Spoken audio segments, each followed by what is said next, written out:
Hello everyone, good afternoon. आज हम discuss करने वाले हैं पोस्ट मौर्यन पीरियड के बारे में, क्योंकि हमने देखा था किस तरीके से जो अंतिम मौर्य रूलर था जिसका नाम बृहद्रथ था, उसकी हत्या कर दी गई थी, उसको मार दिया गया था और पुष्यमित्र सुंग ने सुंग डायनेस्टी की शुरुआत की थी। तो हमने देखा किस तरीके से पहले मगध एम्परर ख़त्म हुआ और उसके बाद मौर्य ख़त्म हुए। उसके बाद का जो पीरियड है 185 बीसी से लेके 319 एडी के बीच का, उसको हम पोस्ट मौर्यन पीरियड के नाम से जानते हैं। अब इस पोस्ट मौर्यन पीरियड में कुछ हमारे देसी जो रूलर होते हैं, मतलब नेटिव जो रूलर होते हैं वो भी थे, कुछ हमारे जो फॉरेनर रूलर्स थे वो भी यहाँ पर थे। तो इसलिए इस पूरे सेगमेंट को हमें दो पार्ट्स में डिस्कस करना पड़ेगा। आज के सेशन में हम सुंग डायनेस्टी, कर्ण डायनेस्टी और सातवाहन डायनेस्टी के बारे में बात कर रहे होंगे। अगला जो सेक्शन होगा उसमें हम शक और कुषाणों के बारे में बात करेंगे। ठीक है, तो आइए आज का सेशन स्टार्ट करते हैं। अगर आज की क्लास का पीडीएफ आपको चाहिए है तो आप परचम की वेबसाइट से या परचम की एप्लीकेशन पे जाके उसको ले सकते हैं। वीडियो के लास्ट में एक क्वेश्चन होगा जिसका आंसर आपको कमेंट सेक्शन में देना है। आइए हम शुरुआत करते हैं एक चार्ट के जरिए कि पोस्ट मौर्यन पीरियड जो है वो यहाँ पर कुछ नेटिव सक्सेसर थे जिसमें सुंग थे, कर्ण थे, सातवाहन थे, जिनके बारे में हमें बात करनी है। इसके अलावा यहाँ पे अगर फॉरेनर में बात करें तो फॉरेन सक्सेसर में आपको जो है वो शक और कुषाणों के बारे में मैं आपको सिखाने वाली हूँ। ठीक है, तो सबसे पहले आज बात करने वाले हैं सुंग डायनेस्टी के बारे में। लेकिन सुंग डायनेस्टी स्टार्ट करने से पहले हमें सोर्सेज पता होने चाहिए कि कौन से वो सोर्सेज हैं जिनसे हमें सुंग डायनेस्टी के बारे में इंफॉर्मेशन मिल रही है। तो जैसा कि आप सभी लोग जानते हैं कि जो मौर्य रूलर थे उसमें लास्ट पावरफुल जो था वो अशोक था। अशोक के बाद धीरे धीरे मौर्य एम्पायर जो है वो डिक्लाइन होने लगा, क्योंकि कोई भी पावरफुल रूलर नहीं बचता है, चाहे वो तीवर हो, दशरथ हो या फिर बृहद्रथ हो। ठीक है ना। साथ ही साथ यहाँ पर आप देखेंगे कि एक सेंट्रलाइज पावर मौर्यन सिस्टम में देखने को मिलती है, डिसेंट्रलाइजेशन नहीं देखने को मिलता। सारा का सारा कंट्रोल राजा के हाथ में होता है। ये भी एक रीज़न माना जाता है कि मौर्य एम्परर धीरे धीरे डिक्लाइन होना शुरू हुआ। अब आप सभी लोग ये भी जानते हैं कि अशोक ने धम्म की पॉलिसी को अडॉप्ट किया था और अशोक ने बुद्धिज्म को अडॉप्ट करने के बाद बुद्ध धर्म को जो है वो प्रोपगेट करने का काम किया था। तो कोई ना कोई रूलर तो ऐसा होता ही है जो इस बात से नाराज हो जाता है, या फिर कोई ना कोई सोसाइटी में एक ना एक व्यक्ति ऐसा होगा जिसको पसंद नहीं आएगा कि हम तो ब्राह्मण हैं और आपने बुद्धिज्म को अडॉप्ट कर लिया, हम तो आपको इस बात से पसंद नहीं करते, हम तो ब्राह्मण हैं और हम ब्राह्मण धर्म को ही फॉलो करेंगे, है ना। तो पुष्यमित्र सुंग को ये बात भी पसंद नहीं आई थी कि बुद्धिज्म को अडॉप्ट कर लिया गया था, तो ब्राह्मण धर्म को वापस से प्रोपोगेट करना भी चाहते थे पुष्यमित्र सुंग। जब मौर्य एम्पायर था रूलर में तो पुष्यमित्र सुंग भी एग्जिस्ट करते थे और उस समय वो जो है वो विदिशा, मध्य प्रदेश का जो रीजन है विदिशा, वहां पर रूलर माने जाते थे। तो अंतिम जो मौर्यन रूलर होता है बृहद्रथ, उसकी हत्या पुष्यमित्र सुंग कर देते हैं और सुंग डायनेस्टी की शुरुआत होती है। ठीक है, सुंग डायनेस्टी की शुरुआत होने से वापस से मौर्य एम्परर को एक पावर मिलती है, एक शक्ति मिलती है, क्योंकि जैसे ही मौर्य एम्परर धीरे धीरे डिक्लाइन होना शुरू हुआ था तो जो दूसरे छोटे छोटे से रूलर्स थे वो अपने आप को इंडिपेंडेंट घोषित करना शुरू कर दिए। मतलब मौर्य डायनेस्टी से अलग हो गए, मौर्य साम्राज्य से अलग हो गए, अपना खुद का किंगडम बनाना शुरू कर दिया। लेकिन पुष्यमित्र सुंग जब आते हैं तो वापस से उसको यूनाइट करने का काम करते हैं, जो इंडिपेंडेंट रूलर्स है उनको खत्म करने का काम करते हैं। मतलब जो मगध होता है या मौर्य एम्परर होता है उसको फिर से पावर मिलना शुरू हो जाती है, एक बल मिलना शुरू हो जाता है पुष्यमित्र सुंग के आने के बाद। तो यहाँ पर देखिएगा कि जब मौर्य एम्परर डिक्लाइन होता है तो कुछ रीजनल पावर्स जो है या किंगडम जो है उनका इन्फ्लुएंस देखने को मिलेगा, जैसे कि सुंग डायनेस्टी जो उस समय रूल किया करती थी विदिशा मध्य प्रदेश में। इसके अलावा कर्ण डायनेस्टी जो कि पाटलिपुत्र के रीजन में थी। इसके अलावा इंडो ग्रीक, जो कि आप यहाँ पर देखेंगे जो नॉर्थ वेस्ट का रीजन है वहां पर इंडो ग्रीक आपको रूल करते हुए दिखेंगे। सातवाहन, तो सातवाहन जो है वो दक्कन का जो रीजन है, साउथ में आंध्र प्रदेश, कर्नाटका, महाराष्ट्र का जो रीजन है वहां पे सातवाहन देखने को मिलेंगे। और वर्तमान में जो उड़ीसा है कलिंग, वहां पे कलिंग के राजा खारवेल चेदी डायनेस्टी से बिलोंग करते थे, वो आपको देखने को मिलेंगे। तो जैसे ही मौर्य एम्परर डिक्लाइन होता है कुछ रीजनल किंगडम्स जो हैं उनकी पावर देखने को आपको मिलेगी। तो आज हम इस सुंग, कर्ण और सातवाहन के बारे में इंफॉर्मेशन हम कलेक्ट करने वाले हैं। ठीक है, तो चलिए स्टार्ट करते हैं। सबसे पहले सोर्सेस के बारे में। तो पुराण, आप सभी लोग जानते हैं 18 पुराण है हमारे पास। तो हमारा जो वायु पुराण है और मत्स्य पुराण है, तो वायु पुराण और मत्स्य पुराण से आपको सुंग डायनेस्टी के बारे में इंफॉर्मेशन मिलती है। अगर हम बाण भट्ट की हर्ष चरित्र की बात करते हैं, तो जो बाण भट्ट की हर्ष चरित्र है उसमें भी लिखा हुआ है कि जो मौर्य एम्परर के लास्ट रूलर थे बृहद्रथ, उनको पुष्यमित्र सुंग ने मारा था और सुंग डायनेस्टी की शुरुआत की थी। ऐसी इंफॉर्मेशन भी हमको बाण भट्ट की हर्ष चरित्रम से मिलती है। इसके अलावा गार्गी संहिता से हमको इन्फॉर्मेशन मिलती है। महाभास, पतंजलि का जो महाभास है वहाँ से भी हमें सुंग डायनेस्टी के बारे में इंफॉर्मेशन मिलती है, क्योंकि पतंजलि जो थे वो पुरोहित थे जो कि पुष्यमित्र सुंग के दरबार में ही रहा करते थे। तो पतंजलि और सुंग तो साथ साथ ही रह रहे हैं, तो ऑब्वियसली पतंजलि जो भी लिखेंगे वो शुंग के बारे में तो लिखेंगे ही। तो पतंजलि के महाभास से भी हमको सुंग डायनेस्टी के बारे में इंफॉर्मेशन मिलती है। इसके अलावा अगर हम मनुस्मृति के बारे में बात करते हैं, तो मनुस्मृति जो आज आप देखते हैं या सुनते हैं, तो उसका जो ओरिजिनल शेप है वो पुष्यमित्र सुंग या सुंग डायनेस्टी के समय ही दिया गया। तो मनुस्मृति से भी हमको सुंग डायनेस्टी के बारे में इंफॉर्मेशन मिल जाती है। इसके अलावा अगर हम बात करते हैं तो कालिदास की एक रचना है मालविका अग्निमित्रम, वहां से भी हमको सुंग डायनेस्टी के बारे में इंफॉर्मेशन मिलती है। बेसिकली जो शब्द है अग्निमित्रम, तो पुष्यमित्र सुंग के जो बेटे हैं ना, अग्निमित्र है उनका नाम, और मालविका और अग्निमित्र की जो लव स्टोरी है वो कालिदास जी ने लिखी है एक नाटक के फॉर्म में। तो मालविका अग्निमित्रम से भी सुंग डायनेस्टी की इंफॉर्मेशन मिलती है जो कि कालिदास से रिलेटेड है। इसके अलावा अगर हम बुद्ध लिटरेचर की बात करें, क्योंकि ये लोग जो थे वो बुद्धिज्म को भी प्रमोट तो नहीं किया, लेकिन बुद्धिज्म के बारे में भी हमें इंफॉर्मेशन मिलती है। तो जो दीपवंश है वहां पर लिखा हुआ है, दीपवंश दिव्यवदन में लिखा हुआ है कि जो 84,000 स्तूपास अशोक ने बनाए थे, उन स्तूपा को डिस्ट्रॉय करने का काम पुष्यमित्र सुंग ने किया है। तो सुंग डायनेस्टी की इंफॉर्मेशन आपको वहां से भी मिल जाएगी। इसके अलावा अश्वघोष की बुद्ध चरित्र और सौंदर नंद से भी हमको सुंग डायनेस्टी के बारे में इंफॉर्मेशन मिलती है। इसके अलावा अगर आप अयोध्या का इंस्क्रिप्शन देखेंगे, अयोध्या का इंस्क्रिप्शन भी सुंग डायनेस्टी से रिलेटेड है। यहाँ पर इस इंस्क्रिप्शन में मेंशन है कि पुष्यमित्र सुंग ने अश्वमेघ यज्ञ करवाए थे और उस अश्वमेघ यज्ञ का जो पुरोहित था वो पतंजलि था। ऐसी इंफॉर्मेशन हमको अयोध्या के इंस्क्रिप्शन से मिलती है। इसके अलावा विदिशा का जो बेस नगर का इंस्क्रिप्शन है वहां से हमको मिलता है, वहां से हमको एक गरुण पिलर भी मिलता है विदिशा वेसनगर से, और वहां से हमको भी सुंग डायनेस्टी की इंफॉर्मेशन मिलती है कि इन लोगों ने भागवत धर्म को स्प्रेड करने का काम किया था और भागवत धर्म को भी फॉलो करते थे। ये लोग भगवान विष्णु की पूजा किया करते थे। तो बेसनगर के इंस्क्रिप्शन से हमको मिल जाएगी। भरूच जो स्तूप है या इंस्क्रिप्शन है वो हमारे मध्य प्रदेश सतना में है, वहां से भी हमको सुंग डायनेस्टी की इंफॉर्मेशन मिलती है। तो ये कुछ सोर्सेज है जहां से हमको सुंग डायनेस्टी की इंफॉर्मेशन मिलती है। इसके अलावा बहुत सारे कॉइन्स भी हमको मिले हैं, नासिक से भी काफी सारे कॉइन्स मिले हैं, विदिशा के रीजन से कॉइन्स मिले हैं, तो उनसे भी हमको सुंग डायनेस्टी को या फिर पोस्ट मौर्यन पीरियड को समझने में मदद मिलती है। तो ये कुछ सोर्सेज हैं जिनके बारे में आपको पूछा जाएगा।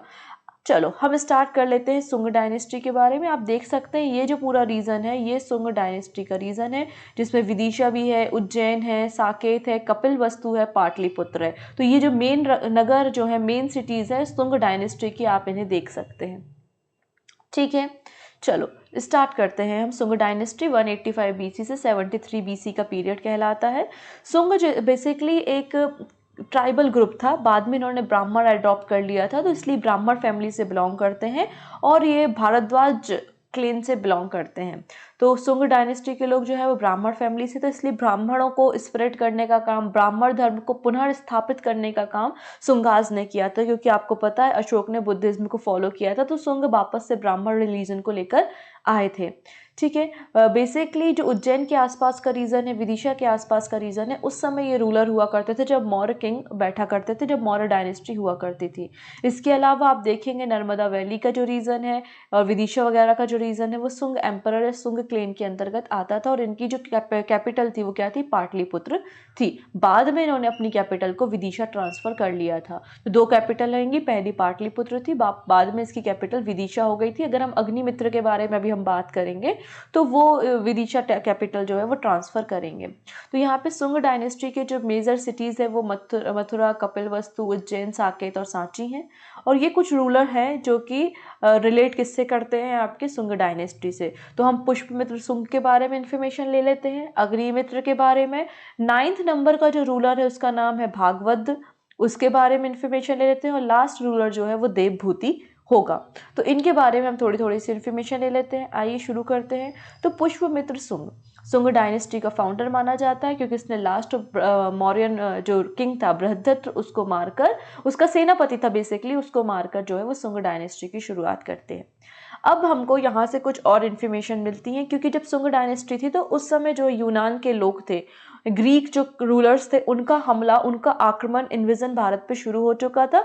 तो पुष्पमित्र सुंग के समय कुछ ग्रीक किंग जो हैं वो भारत पर हमला करते हैं और पुष्पमित्र सुंग उनसे फाइट करते हैं और जीत भी हासिल करते हैं। तो मेनेंडर और डेमेट्रियस के हमलों का सफलतापूर्वक मुकाबला किया था पुष्पमित्र सुंग ने। इसके अलावा अगर हम खारवेल, मतलब जो आपका कलिंग का राजा है खारवेल, जो कि वर्तमान उड़ीसा है आपका, है ना, तो खारवेल का जो राजा है उसको भी उसने, कलिंग का जो राजा है खारवेल, उसको भी पुष्पमित्र सुंग ने हराया था। ऐसी इंफॉर्मेशन हमको हाथी गुम्फा इंस्क्रिप्शन से मिलती है। मोस्ट इंपॉर्टेंट है, फिर से सुनिएगा। कलिंग का जो राजा था वो खारवेल था, खारवेल को भी पुष्पमित्र सुंग ने हराया था। ऐसी इंफॉर्मेशन हमको हाथी गुम्फा इंस्क्रिप्शन से मिलती है। इसके अलावा जो विदर्भ का रीजन था, है ना, महाराष्ट्र के आसपास का जो रीजन है, वो विदर्भ का रीजन जो था, वो विदर्भ के राजा को भी पुष्पमित्र सुंग ने हराया था। विदर्भ का राजा जो था वो यज्ञसेन था। ठीक है, विदर्भ का राजा कौन था, सॉरी, विदर्भ का राजा जो था वो यज्ञसेन था। यज्ञसेन को पुष्पमित्र सुंग ने हराया था। हालांकि पुष्पमित्र सुंग ने अपने बेटे अग्निमित्र को जो है वो इसको हराने के लिए भेजा था, क्योंकि विदर्भ का जो रीजन है वो मौर्य किंगडम के अंदर आता था। जब अशोक का एम्परर धीरे धीरे डिक्लाइन होने लगा तो यज्ञसेन ने खुद का किंगडम इंडिपेंडेंट घोषित कर दिया था। तो विदर्भ को रीजन को वापस सुंग डायनेस्टी या मौर्य के जो रीजन में मिलाने का काम पुष्पमित्र सुंग ने किया। तो पुष्पमित्र सुंग अपने बेटे अग्निमित्र को भेजते हैं कहाँ पर, विदर्भ के रीजन में। और विदर्भ के रीजन में पहुंचने के बाद जो वहाँ के राजा होते हैं यज्ञसेन, उनसे फाइट होती है अग्निमित्र की। तो जो यहाँ पर विदर्भ के राजा हैं यज्ञसेन, उनकी ही बेटी का नाम है मालविका, और यहीं से शुरू होती है मालविका और अग्निमित्र की लव स्टोरी, जो कि मालविका अग्निमित्रम में कालिदास ने लिखी है। तो इस तरीके से आपने देखा, इंडो ग्रीक से इन्होंने फाइट की। इसके अलावा इन्होंने कलिंग का रीजन को जीता, विदर्भ के रीजन को भी जो है पुष्पमित्र सुंग ने जीता था। ऐसी इन्फॉर्मेशन मिलती है। इसके अलावा इन्होंने अश्वमेध यज्ञ कराया था, और उस समय इनके जो पुरोहित थे वो पतंजलि थे, जो बात मैंने आपको मेंशन की थी। ब्राह्मणिज्म को इन्फ्लुएंस करने का काम, प्रोपोगेट का काम इन्होंने शुरू किया। भागवत रिलीजन को शुरू करने का काम किया गया। ठीक है, जैसा कि हमको दिव्य वदन से देखने को मिलता है कि पुष्पमित्र सुंग ने बहुत सारे स्तूपास जो है उनको डिस्ट्रॉय करने का काम किया, लेकिन कुछ एक्सेप्शंस भी हैं। जो भरतहूत का स्तूप है जो कि सतना में सिचुएटेड है, उसको रिनोवेट करने का काम जो है वो किसने किया था, वो पुष्पमित्र सुंग ने ही किया था। तो ये बात बिल्कुल पूरी तरीके से मानी भी नहीं जा सकती और डिनाई भी नहीं की जा सकती है कि पुष्पमित्र सुंग जो है वो बौद्धिज्म के अगेंस्ट थे। अगर वो अगेंस्ट थे तो फिर बौद्ध के स्तूपों को रिनोवेट करने का काम क्यों करते, है ना। तो बिल्कुल इस बात से थोड़ा सा कॉन्फ्लिक्ट देखने को मिलता है। तो during the region the stupas at Sanchi and Bharuch were renovated, he build the sculptures stone gateway at Sanchi. अच्छा, मौर्य के पीरियड में क्या होता था, जो स्तूपास होते थे वो ब्रिक्स से बनते थे, है ना, ब्रिक्स से बनते थे, सैंड से बनते थे। और पुष्पमित्र सुंग या सुंग डायनेस्टी के समय जो है वॉल्यूशन हो गया और अब स्टोन के स्तूपास बनने लगे। क्या बनने लगे, स्टोन के स्तूपास देखने को मिलेंगे। ठीक है, पतंजलि का जो संस्कृत ग्रामर है, बेसिकली आप लोग ने पढ़ने की अष्टाध्यायी सुनी होगी, तो पढ़ने की जो अष्टाध्यायी है उसको ही ट्रांसलेट करने का काम पतंजलि के महाभाष्य में देखने को मिला है।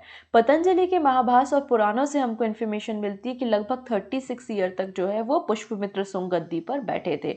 पुष्पमित्र सुंग के बाद उनका बेटा जो होता है अग्निमित्र, अग्निमित्र आते हैं और गद्दी पर बैठते हैं।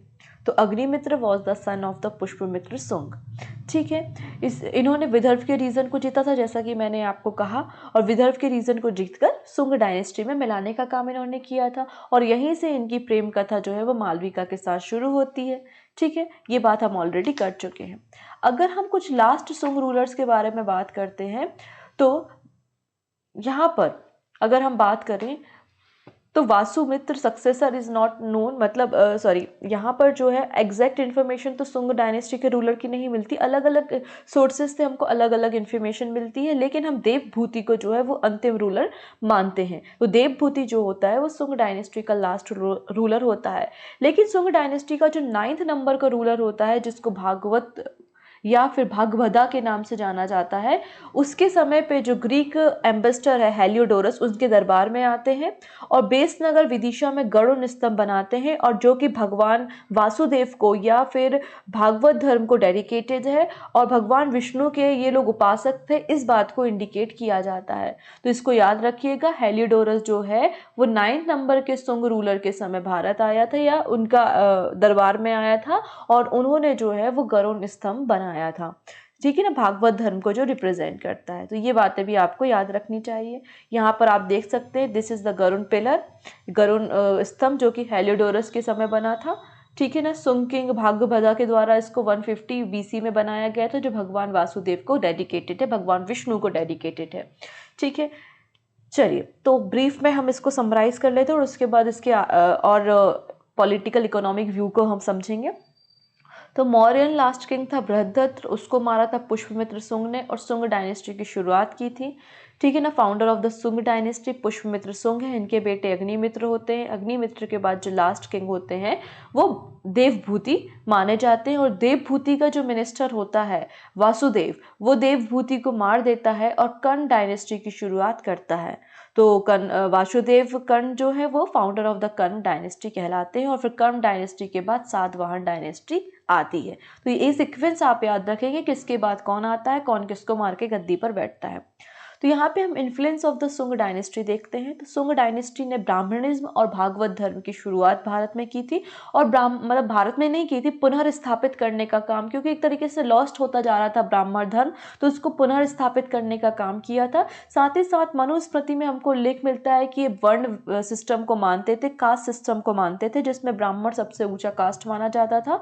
तो 4 यहाँ पर कास्ट के बारे में, ब्राह्मण, क्षत्रिय, वैश्य, शूद्र के बारे में वापस से इंफॉर्मेशन देखने को हमको सुंग डायनेस्टी के समय मिलती है। सुंग जो पीरियड है, उनकी जो ऑफिशियल लैंग्वेज थी या कोर्ट की जो लैंग्वेज थी वो संस्कृत लैंग्वेज को माना जाता है, और मोस्ट ऑफ द जो बुद्धिज्म मॉन्क जो अपना अब यहाँ पर टेक्सेस लिख रहे हैं वो भी संस्कृत भाषा में लिख रहे हैं। ठीक है, इसके अलावा अब यहाँ पर इंसानों का उपयोग ह्यूमन फिगर और सिंबल की तरह इनका उपयोग किया जाने लगा था।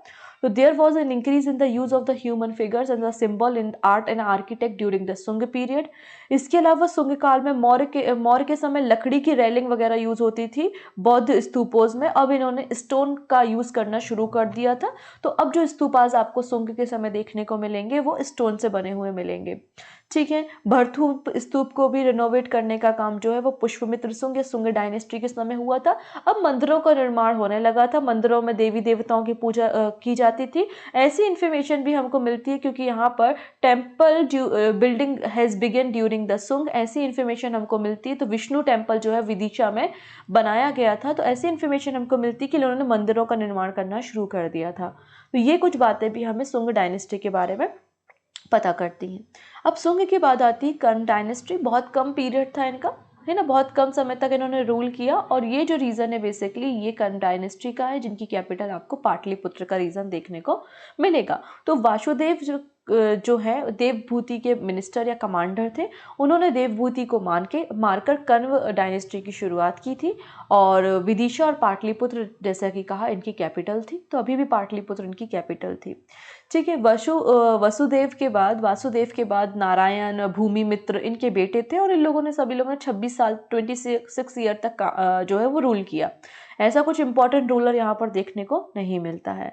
जो लास्ट किंग होता है कर्ण डायनेस्टी का वो सुसरमन होता है, और सुसरमन को जो है वो सुमुख मार देता है, और सुमुख जो है फिर सातवाहन डायनेस्टी की शुरुआत करता है।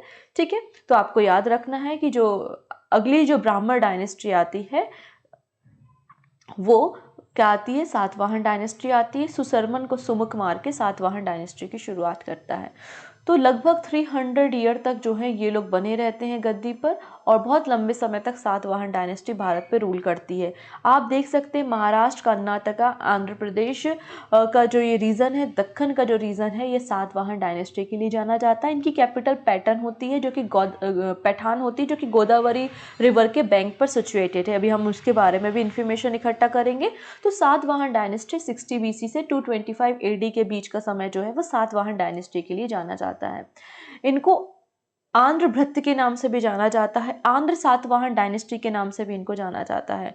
तो आप देख सकते हैं दक्कन और सेंट्रल इंडिया का रीजन था, इनको आंध्र सातवाहन के बारे में भी जाना जाता है। ऐसी इन्फॉर्मेशन हमको पुराणास से मिलती है। Simuka was the founder of the Satavahana dynasty. तो सुमुक ने सातवाहन डायनेस्टी की शुरुआत की थी, और इन्होंने अपनी जो कैपिटल थी वो पैठन को बनाया था, जो गोदावरी रिवर के तट पर, और सेकंड जो कैपिटल थी इनकी वो अमरावती थी। ठीक है, और भरूच जो है वो बहुत इंपॉर्टेंट पोर्ट सिटी मानी जाती थी, जहाँ से लोग ट्रेड या व्यापार किया करते थे। चलिए अब हम बात कर लेते हैं कहाँ से हमको इन्फॉर्मेशन मिलती है सातवाहन डायनेस्टी के बारे में। तो सातवाहन डायनेस्टी की इन्फॉर्मेशन हमको ऐत्रेय ब्राह्मण से मिलती है। तो ऐत्रेय ब्राह्मण हो गया। इसके अलावा पुराण से हमको इन्फॉर्मेशन मिलती है। पुराण के अलावा बृहद कथा, बृहद कथा जो कि गुणायन की पुस्तक है, तो बृहद कथा से जो कि गुणायन की पुस्तक है, वहाँ से भी हमको जो है वो सातवाहन डायनेस्टी की इन्फॉर्मेशन मिलती है। जो गुणायन है, अभी हम एक रूलर का नाम पढ़ेंगे, हाल। तो हाल के दरबार में जो है वो गुणायन रहा करते थे, और उस समय उन्होंने बृहद कथा को लिखा था। इसके अलावा वात्स्ययन की कामसूत्र से भी, वात्स्ययन की कामसूत्र से भी हमको सातवाहन डायनेस्टी की इन्फॉर्मेशन मिलती है। तो क्या क्या सोर्सेज हो गए हमारे पास? ऐत्रेय ब्राह्मण हो गया, पुराण हो गए, गुणायन का बृहद कथा हो गई, और वात्स्ययन का कामसूत्र हो गई। इसके अलावा कुछ इंस्क्रिप्शन भी हमको मिलते हैं, जहाँ से हमको सातवाहन डायनेस्टी की इन्फॉर्मेशन मिलती है। नाना घाट का इंस्क्रिप्शन, नाना घाट का इंस्क्रिप्शन कहाँ है? पुणे महाराष्ट्र में है। वहाँ पर जो फर्स्ट रूलर होते हैं ना सातवाहन के, फर्स्ट पावरफुल रूलर, जिनको हम सतकर्णी के नाम से जानते हैं, तो सतकर्णी की जो भी अचीवमेंट्स थी वो नाना घाट इंस्क्रिप्शन में देखने को मिलती हैं। इसके अलावा नासिक का जो इंस्क्रिप्शन है, वहाँ पर आपको गौतमीपुत्र सतकर्णी के अचीवमेंट्स देखने को मिलेंगे। हाथी गुम्फा इंस्क्रिप्शन से भी हमको सातवाहन डायनेस्टी की इन्फॉर्मेशन मिलती है। इरागुड़ी इंस्क्रिप्शन जो है, वहाँ से भी हमको सातवाहन डायनेस्टी की इन्फॉर्मेशन मिलती है। तो ये कुछ सोर्सेज है जहाँ से हमको सातवाहन डायनेस्टी की इन्फॉर्मेशन मिलेगी। ठीक है, चलिए हम स्टार्ट करते हैं सातवाहन डायनेस्टी को। ये लोग जो थे वो, जैसे कि कोई इंसान है उसकी डेथ हो जाती थी तो बड़े बड़े ग्रेवयार्ड बनाते थे, स्टोन का, बड़े बड़े स्टोन्स का यूज़ करते थे, इसलिए इनको मेगालिथिक पीपल भी, महापाषाण लोग के नाम से भी जाना जाता है। ठीक है, चलो अगली हम बात यहाँ पे करना शुरू करते हैं। Next important king was the Gautamiputra Satakarni. तो देखिए, सबसे पहले तो सुमुक ने इस डायनेस्टी की शुरुआत की थी। सुमुक के बाद जो पहला रूलर आता है वो सतकर्णी होता है। सतकर्णी वन के नाम से उसको जानते हैं। सतकर्णी वन जो है वो रूल करना शुरू करता है, और सातवाहन डायनेस्टी का जो रीजन है उसको एक्सपांड करने का नाम शुरू करता है। तो इनको जो सतकर्णी वन होते हैं ना, सतकर्णी वन को दक्षिणा पथपति के नाम से भी जाना जाता है। तो कौन सा टाइटल है उनके पास? दक्षिणा पथि के नाम से भी इनको जाना जाता है। ठीक है, ऐसी इन्फॉर्मेशन हमको मिलती है। उसके बाद जो है गौतमीपुत्र सतकर्णी जो अगले इंपॉर्टेंट या पावरफुल रूलर बनते हैं, तो गौतमीपुत्र सतकर्णी है। गौतमीपुत्र आप यहाँ पे देख सकते हैं, उन्होंने अपनी माता का नाम, अपनी मदर का नाम अपने नाम के साथ जोड़ा है। तो ये पहले रूलर बनते हैं जो अपनी मदर का नाम अपने नाम के साथ जोड़ते हैं। और गौतमीपुत्र सतकर्णी के जो अचीवमेंट हैं, तो उनकी माँ ने एक इंस्क्रिप्शन बनाया था नासिक में, गौतमी बालसरी का नासिक इंस्क्रिप्शन, वहाँ से गौतमीपुत्र सतकर्णी के अचीवमेंट के बारे में हमको इन्फॉर्मेशन मिलती है। गौतमीपुत्र सतकर्णी को अद्वितीय ब्राह्मण या एक ब्राह्मण कहा जाता है। उन्होंने ब्राह्मण धर्म को वापस से जो है फ्लोरेंस या प्रोपोगेट करने का काम इन्होंने किया था। साथ ही साथ ये बौद्ध धर्म को भी और जैन धर्म को भी जो है वो इक्वली वेटेज देते थे, वैल्यू देते थे, क्योंकि गौतमीपुत्र सतकर्णी ने ही बौद्ध मॉन्क और जैन मॉन्क को जो है वो गांव जो होते ना, विलेज, दान में विलेजेस को देना शुरू किया था। तो ये काम भी गौतमीपुत्र सतकर्णी ने ही किया था। ठीक है, चलिए इसके अलावा एक रूलर होता है जिसका नाम है नहपना। नहपना, तो गौतमीपुत्र सतकर्णी के समय से हमको कुछ पॉइंट्स मिलते हैं नासिक से, जिसमें एक तरफ गौतमीपुत्र सतकर्णी का नाम लिखा है और दूसरी तरफ नहपना का नाम लिखा है। नहपना बेसिकली एक शक रूलर था, तो गौतमीपुत्र सतकर्णी ने नहपना को हराया था। तो ये इन्फॉर्मेशन भी हमको उनके सिक्कों के जरिए देखने को मिलती है। जैसे कि मैंने कहा कि सिमुक जो है वो फाउंडर था यहाँ पर। ठीक है, थर्ड रूलर जो था वो सतकर्णी वन था, यही पावरफुल रूलर माना जाता है। ये वैदिक यज्ञों को करता है, राजस्व यज्ञ करता है और 2 अश्वमेध यज्ञ करता है सतकर्णी वन। ऐसी इन्फॉर्मेशन हमको देखने को मिलती है। ठीक है, नानाघाट इंस्क्रिप्शन से सतकर्णी के बारे में इंफॉर्मेशन मिलती है। लॉर्ड ऑफ दक्षिणापथ के नाम से इनको जाना जाता है और इन्होंने गेटवे ऑफ सांची स्तूपा को बनाया था। ठीक है, फिर 17वें नंबर के जो रूलर होते हैं वो हॉल होते हैं। ठीक है, हॉल के समय ही गुड़ायन इनके दरबार में रहते हैं। हॉल को जो है वो कवियों को आश्रय देने वाला कहा जाता है। ये बहुत ज़्यादा आर्ट को पसंद करते हैं, लिटरेचर को पसंद करते हैं, तो बहुत सारे कवियों को इन्होंने आश्रय देखा रखा था, तो कवियों को आश्रय देने वाला हॉल कहलाता है। बेसिकली जो सातवाहन डायनेस्टी है वो लोग प्राकृत भाषा या फिर जो स्क्रिप्ट यूज़ करते थे, ब्राह्मी स्क्रिप्ट का यूज़ देखने को मिलता है। तो जो भी यहाँ पे लिटरेचर लिखे जाएंगे वो भी प्राकृत और ब्राह्मी लैंग्वेज में ही लिखे जाएंगे। तो हॉल के द्वारा एक बुक लिखी गई है जिसका नाम है गथा सप्तसती। तो गथा सप्तसती जो है वो हॉल के द्वारा लिखी गई बुक है, जहां से भी हमें शुंग डायनेस्टी की इंफॉर्मेशन मिलती है। 23rd नंबर के रूलर के बारे में हमने डिस्कस किया था, गौतमीपुत्र सतकर्णी होते हैं। ठीक है, जो कि सातवाहन डायनेस्टी के ग्रेटेस्ट और पावरफुल रूलर माने जाते हैं। ठीक है, तो ये सारी बातें हम ऑलरेडी यहाँ पर कर चुके हैं। चलिए अगली हम बात कर लेते हैं।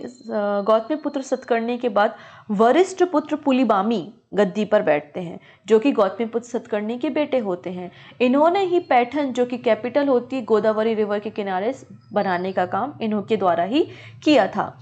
इनसे हमें पता चलता है कि इनका ट्रेड केवल भारत तक नहीं था, इनका ट्रेड जो है श्रीलंका, जावा और सुमात्रा तक फैला हुआ था। इन्होंने जो शक रूलर था रुद्रदामन, तो शक रूलर रुद्रदामन को 2 बार हराया था। किसने? वशिष्ठ पुत्र पुलवामी के द्वारा जो शक रूलर था रुद्रदामन, उसको 2 बार हराने का काम इनके द्वारा किया गया था। पुराणों में इनको पुलोमा कहा जाता है, पुलोमा। तो पुलोमा जो नाम है वो इनके लिए ही पुराणों में यूज किया गया है। फिर वशिष्ठ पुत्र पुलवामी के बाद अगला जो रूलर बनता है वो वशिष्ठ पुत्र सतकर्णी बनता है। तो अगला रूलर कौन बना? वशिष्ठ पुत्र सतकर्णी बनता है, अगले रूलर होते हैं ये। ठीक है, इनका भी शकों के साथ काफ़ी कॉन्फ्लिक्ट देखने को मिलता है। और रुद्रदामन फर्स्ट जो कि शक रूलर होते हैं, उनकी बेटी से ये शादी कर लेते हैं। तो ये बात भी यहाँ पर देखने को मिलती है। इस बात से हमें ये एविडेंस मिलता है कि इंटरकास्ट मैरिज जो है वो सातवाहन डायनेस्टी में एग्जिस्ट करती थी। तो जो inscription in the cave and Kanheri जो केव महाराष्ट्र में सिचुएटेड है, वहां से आपको ये इन्फॉर्मेशन मिलती है कि रुद्रदामन वन की डॉटर के साथ वशिष्ठ पुत्र सतकर्णी ने मैरिज की थी। ठीक है, अब यहाँ पे अगला जो राजा आता है, जो लास्ट पावरफुल रूलर माना जाता है सातवाहन डायनेस्टी का, वो यज्ञ श्री सतकर्णी या यज्ञ श्री सतकर्णी माने जाते हैं, जो कि 27 नंबर के लास्ट रूलर होते हैं। इनको घूमने का बहुत शौक होता है ना। ये इसलिए इनके जो सिक्के, इनके जो कॉइन्स हैं, उनमें शिप की फोटो, मतलब जहाज़ों की फोटो देखने को मिलती है। तो he issued coin in which ship were depicted. तो यज्ञ श्री सतकर्णी। अच्छा, एक बात यहाँ पे मैं गौतमीपुत्र सतकर्णी के बारे में बताना भूल गई, इनको दक्षिण पथेश्वर कहते हैं। दक्षिण पति अलग है, दक्षिण पथेश्वर अलग है, तो दोनों बातों में अंतर है। और पुराणों में इंफॉर्मेशन हमको मिलती है कि गौतमीपुत्र सतकर्णी का जो घोड़ा था, उन्होंने 3 समुद्रों का पानी पिया था, मतलब उन्होंने इस पूरे रीजन पे विजय हासिल कर ली थी, इसका ये मतलब होता है। तो 3 समुद्रों के इनके घोड़े ने 3 समुद्र का पानी पिया था, ऐसी बात हमको इन्फॉर्मेशन मिलती है। ठीक है, तो गौतमीपुत्र सतकर्णी के बारे में 2 इंपॉर्टेंट फैक्ट वहां पर रह गए थे, तो मैंने आपको बता दिया। लास्ट रूलर जो होते हैं सातवाहन डायनेस्टी के, वो होते हैं विजया। तो विजय जो है वो लास्ट रूलर होते हैं, और उसके बाद इनकी जगह जो है वो वाकाटक डायनेस्टी के द्वारा ऑक्यूपाई कर ली जाती है, ले ली जाती है। तो सातवाहन डायनेस्टी का ये सक्सेस था। उसके बाद इसको सक्सीड कर लेता है वाकाटक डायनेस्टी, जो कि महाराष्ट्र का रीजन है, और इक्ष्वाकु डायनेस्टी जो कि आंध्र प्रदेश के रीजन में आती है। तो इस तरीके से सातवाहन डायनेस्टी का ये इंपॉर्टेंट समय रहता है। इन्होंने ब्राह्मण के साथ साथ बुद्धिज्म और जैनिज्म मॉन्कों को भी इक्वल वेटेज दिया, और इन्होंने जो अपनी फिजिकल पॉलिसीज बनाई थी उसमें भी बुद्धिस्ट मॉन्क को फ्री ऑफ कॉस्ट गांव या देने का काम भी इनके द्वारा शुरू किया गया था। ठीक है, अगर हम बात करते हैं इनके एडमिनिस्ट्रेशन के बारे में, तो आइए शुरू करते हैं एडमिनिस्ट्रेशन सातवाहन डायनेस्टी की। यहाँ के जो नगर थे, इन इनकी जो सिटीज़ थी उनको आहार कहा जाता था, और इनके जो लीडर होते थे वो महाभोज, महाअमात्य या अमात्य के नाम से जाना जाते थे। बेसिकली हमको इन्फॉर्मेशन मिलती है कि इनका एडमिनिस्ट्रेशन 3 पार्ट में था। सबसे ऊपर राजा होता था, राजा के नीचे महाभोज था, महाभोज के नीचे सेनापति देखने को मिलते हैं। गाँव जो होते हैं, विलेजेस होते हैं, तो विलेजेस का जो हेड होता था वो गौमिखा कहलाता था। इसके अलावा कटक और स्कंदभर जो है वो मिलिट्री कैंप की चर्चा भी सातवाहन डायनेस्टी के समय हमको देखने को मिलती है। ठीक है, सातवाहन अब यहाँ पर देखो पहले क्या होता था, आप क्या करते थे, पहले राजाओं की तुलना जो है वो भगवान से करते थे कि ये राजा अच्छा काम करता है, राजा को भगवान की तुल्य मानते थे कि राजा का ऑर्डर हमको मानना चाहिए, भगवान के बराबर होता है।